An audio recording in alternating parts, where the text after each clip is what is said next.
This is level 1, chapter 2, project 1D, starting page, well actually it's on page 44. So we are going to finish the Highland construction spreadsheet, the last table, and we have a set of data. These are all entered by hand, and then we have column headings and so on. And we are going to calculate the percentage of the downtime. So we have, for example, here the total hours available. That is the equipment. So whatever the equipment or equipments we have, for example, you could have a forklift, bulldozer, or excavator, and so on. So you have a number of equipments, and then in January we had about 2,300 hours of these machineries were available that we could use. So we have, like, say, one bulldozer, one forklift. Each equipment has 24 hours a day, so 31 days a month. So you can calculate 24 times 31, and then you have an X number of hours for that month. So we have, let's say, 2,300 hours of these equipments ready, available for us. And then we actually use a little bit less, about 2,040 hours. So you want to find out what's the efficiency, meaning that we had this number of hours of equipment ready to use, but we actually used that much. So how full have we used these equipments? And so you want to find out. So perhaps you can buy more equipment, or perhaps you could rent it out to another companies or construction companies if we don't use as much. So you can make up some kind of smart business decisions. So again, I want to use a formula with an equal sign, and here we are going to use a parenthesis. So as you know, parentheses will give you the priority in terms of a calculation, and also it's kind of practically it helps to read or construct the formula a little bit nicer and easier. So put those values together, and then you can do the little bit more complex calculation.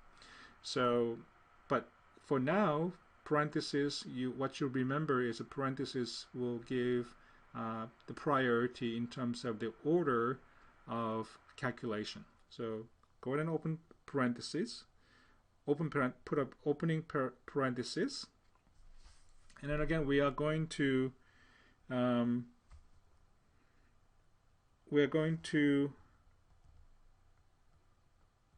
let's see, what's the formula? I'm looking at the formula here.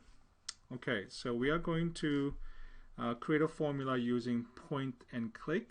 So point and click on B37, and we are going to subtract. So that's your actual that's the number of hours available. Subtract by the actual use, and then close parentheses, and then we are going to divide it by, again, the base number, which is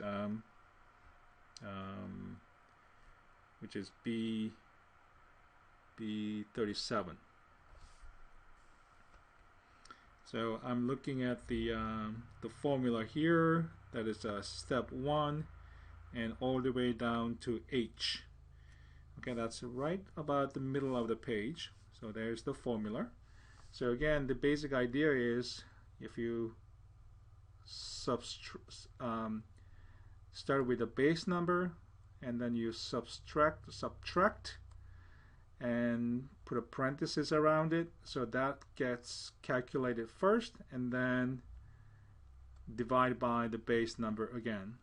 And then once you confirm it, hit the enter key, and we say the downtime.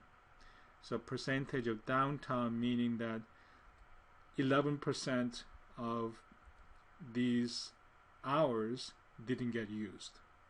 Okay, that's what downtime means. So they were not uptime, so they were not used. Okay, and then once I have that, I can do the autofill. Move it point to the fill handler, click, and then this time we're going to drag it to the right.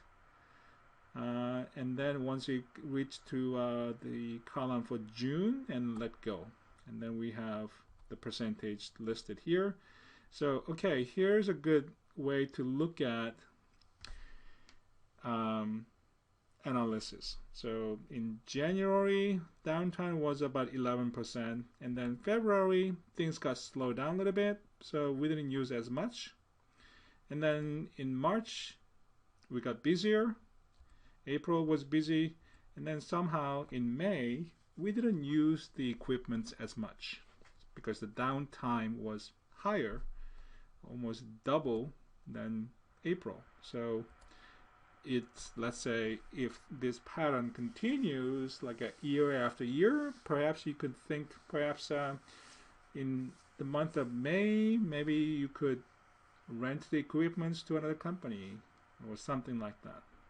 Okay, and then let's come down to the total number of hours. So what was the total number of hours available time? So January through March. So I want to have that. So there are many different ways of calculating, but one simple and easy way to do is this. This is probably the easiest one as far as I could see. So click on the cell. That's where I'm going to put the formula in. And we are going to use this auto sum button once again. Click. And then this auto sum or this kind of a pre-made formulas, functions, they collect or try to make something out of the cells around it. We call it adjacent cells. So it automatically picked up this cell right above it because that's the cell that contains any kind of number in it, and it just automatically picks it. Then you notice that B45 is highlighted, and it looks like it's a black background, so that means it's highlighted. Also, you will see this busy marching ants around the cell, but that's not the cell that I want to add together. What I want to add together is this. So while the marching ants are going around, so it's still in editing mode. So go up here, click, and hold it down the button, and then drag it to right. So go from January to March, and notice that the formula has updated automatically. The range of cells is changed from B45 to B37 colon D37. So basically from B37 through all the way to D37. Okay, and also you'll see the border around the range of cells. So that's what I want. So I hit the enter key to get out of the editing mode, and now I have let me just move up a little bit. So I have 7,260 hours. So that's the total of these numbers, because the row heading is January through March. And now I want to calculate March through June. So again, click on the cell and then use the auto sum button. And again, it picks up the number right next to it, or adjacent cells. But that's not what I want. So while the marching ants are busy going around, that means it is still editing mode. And notice the cell range within the formula has a black background. So while that is that, come to April, click, hold it down and drag it to the right, so it selects April, May, June total hours available. And you'll also notice that formula has got updated, and once you confirm that's correct, hit the enter key, and you have 7,080 hours for basically a second quarter, and this was first quarter. So somehow the total number of hours available with those equipments was a little bit less, and perhaps we sold an equipment or rented it out or something, maybe something broke down, we didn't fix it or something like that, something happened. So that's how you can see, kind of how you can analyze.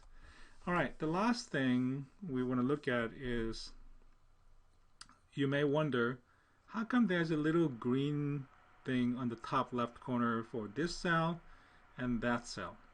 And so whenever you have a question about a cell, just click on it.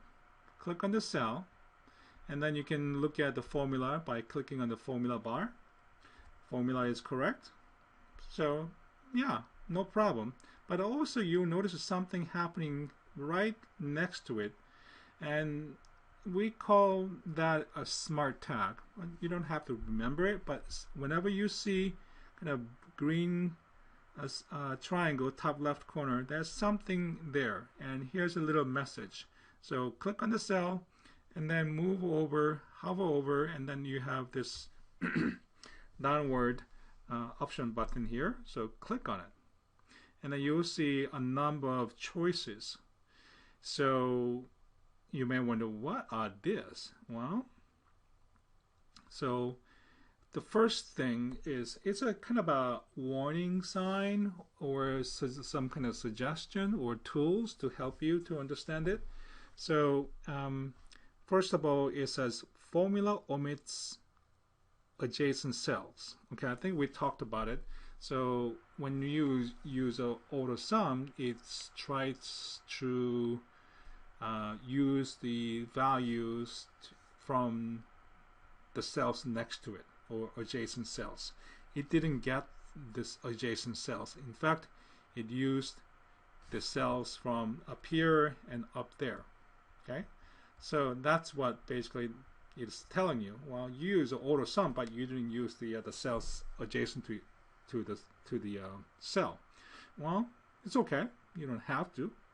And then update the formula to include cells. No, again, we don't want to do that because this formula is correct and help with this error. So if you think that you have an actual error in your formula, you can use this. You can get help. But for now, we're going to just ignore it. So click on Ignore Error. And notice that the green triangle is gone. And basically the same thing. Just do the same thing for the second quarter total. So click on the cell and then hover over the smart tag and then click on downward option button and then click on ignore error. And that's it. Go ahead and save it. And that's end of, I believe that's the end of project 1.